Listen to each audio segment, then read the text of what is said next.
Ciao a tutti, oggi ci troviamo a Lumignano, siamo qui per visitare l'eremo di San Cassiano, quindi andiamo a scoprirlo. E cominciamo questo giro passando davanti al campanile e dopo pochi metri sulla sinistra troviamo le indicazioni.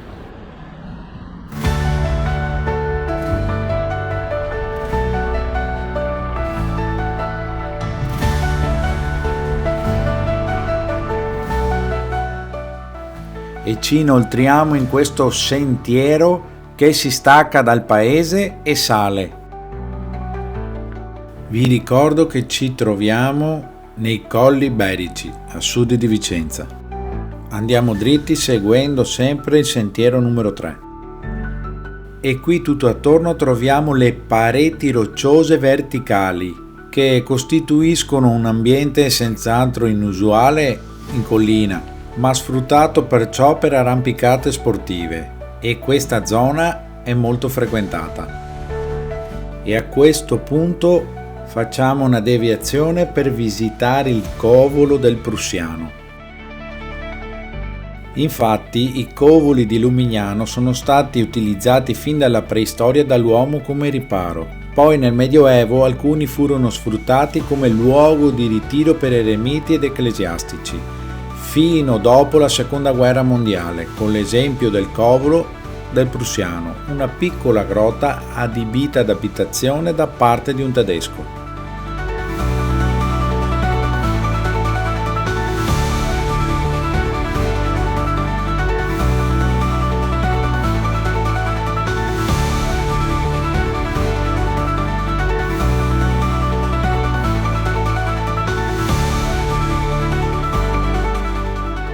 E dopo aver visto il covolo del Prussiano, ritorniamo nel nostro sentiero in direzione dell'eremo.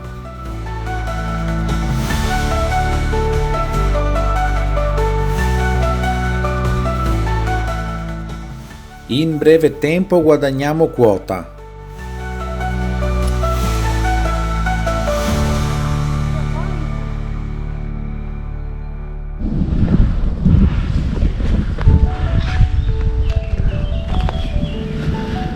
Ed eccoci che siamo arrivati all'entrata dell'eremo. Dopo un po' di salita, niente di impossibile.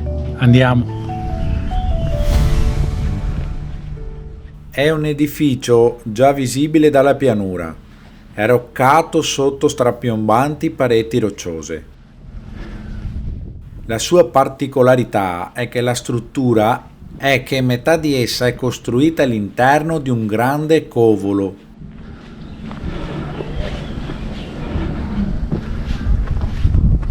Ecco, ricordatevi che è aperta solo la prima domenica del mese.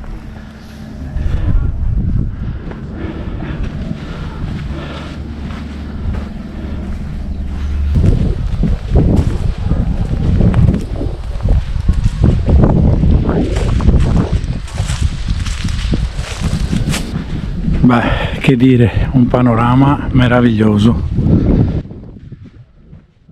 L'eremo era già presente nel 1164, dopodiché cade in rovina e fu restaurato intorno agli inizi del Seicento.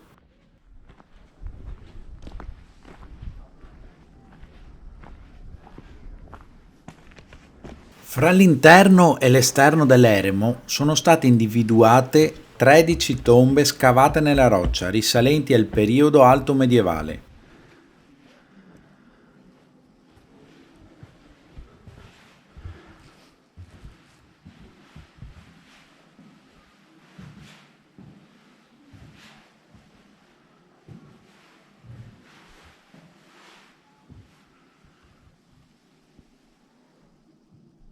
Alcune risalenti tra il VI e il VII secolo, sono di forma rettangolare o trapezioidale. Altre sono risalenti tra l'VIII e il IX secolo. Nessuna tomba è stata trovata integra. Non si hanno elementi per stabilire se in queste sepolture venivano posti dei corredi o se venissero riutilizzate. Le tombe presenti all'interno dell'eremo sono state tagliate a seguito delle modifiche subite dall'edificio nei secoli.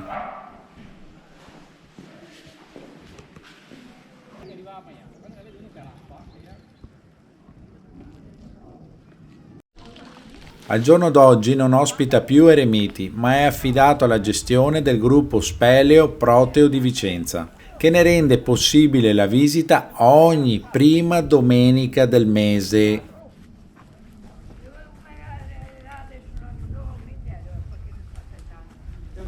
Allora in cucina con la toia, quella di menona, che sotto ha un cassetto.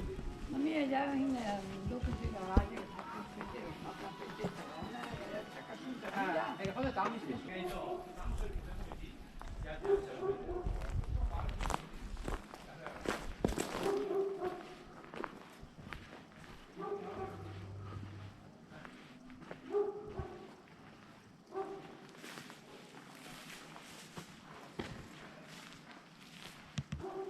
Proseguiamo dopo l'eremo per arrivare dove finisce il sentiero con un bel punto panoramico.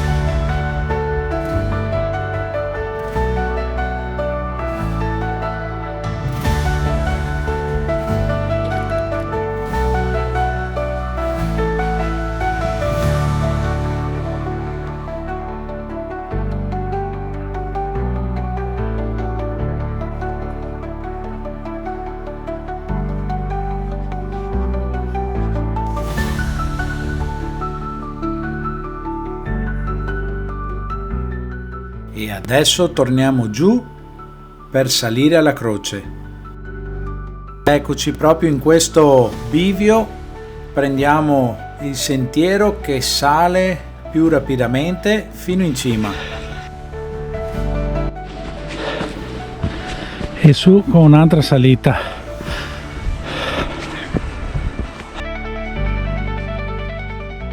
E dopo una bella scarpinata siamo arrivati alla croce. È stata eretta nel 1882.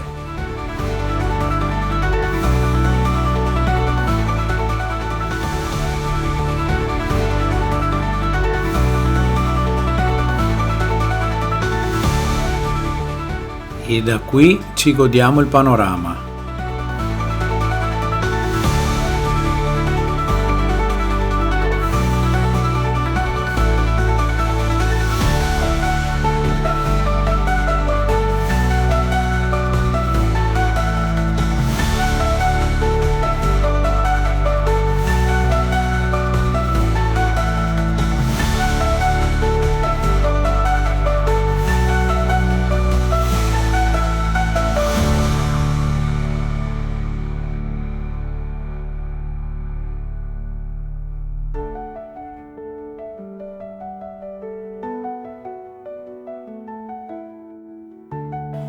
E adesso scendiamo dalla parte opposta. Ed ecco che dopo una bella discesa abbastanza ripida scendiamo dalla parte opposta, dove troveremo il grande sasso, e adesso vedremo di cosa si tratta.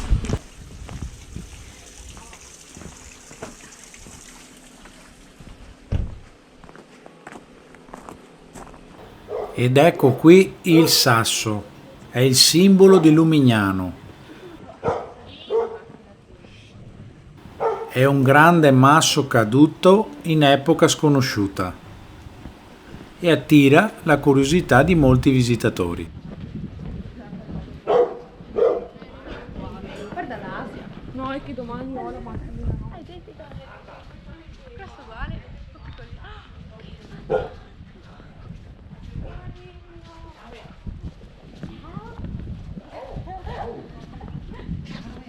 E dopo aver visto l'eremo di San Cassiano qui a Lumignano ci spostiamo di circa 15 km e andiamo a Zovencedo a visitare la casa rupestre. Ed eccoci, adesso andiamo a vedere il Museo della Pietra di Vicenza e un'abitazione rupestre. Quindi andiamo a scoprire di cosa si tratta.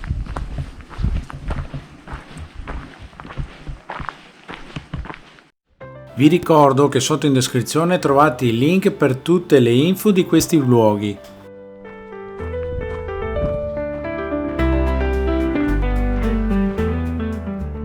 Ed ecco, cominciamo la nostra visita. Il primo sito, qui si può visitare l'ex cava chiamata Cice, che è costituita da ambienti ampi, caratterizzati da soffitti che fanno vedere le tracce geometriche lasciate dall'estrazione dei blocchi di pietra di Vicenza. C'è all'interno anche una sala centrale che ospita eventi, spettacoli, concerti, mentre a fianco c'è un'altra sala che è allestita come museo della pietra, dove sono in mostra gli attrezzi che venivano usati per l'estrazione della pietra e alcuni capolavori creati con questo materiale.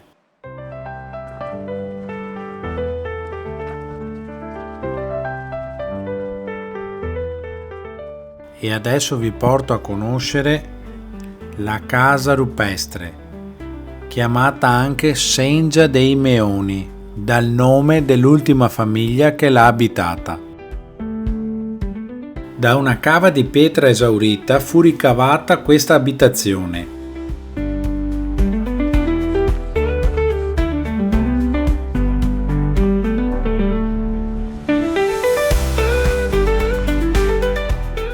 E adesso entriamo a visitarla. Saliamo subito al piano superiore per vedere le camere da letto e poi infine vi porto giù a vedere la cucina.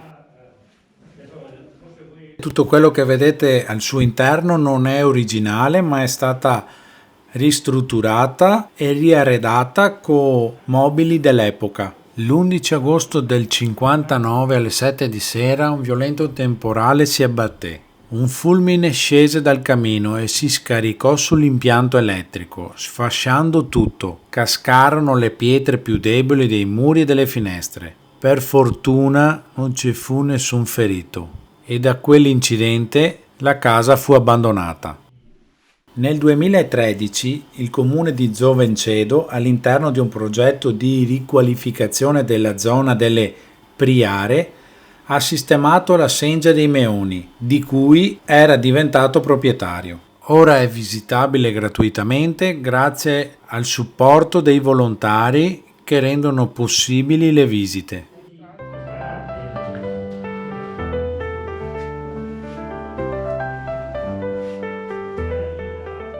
Ricordo, sotto in descrizione trovate tutti i link per avere tutte le informazioni di questo giro. Ed ecco che dopo aver scoperto anche questa chicca, io vi saluto e vi do appuntamento al prossimo video. Ciao! E se il video vi è piaciuto, mi raccomando, lasciate un like e iscrivetevi al canale.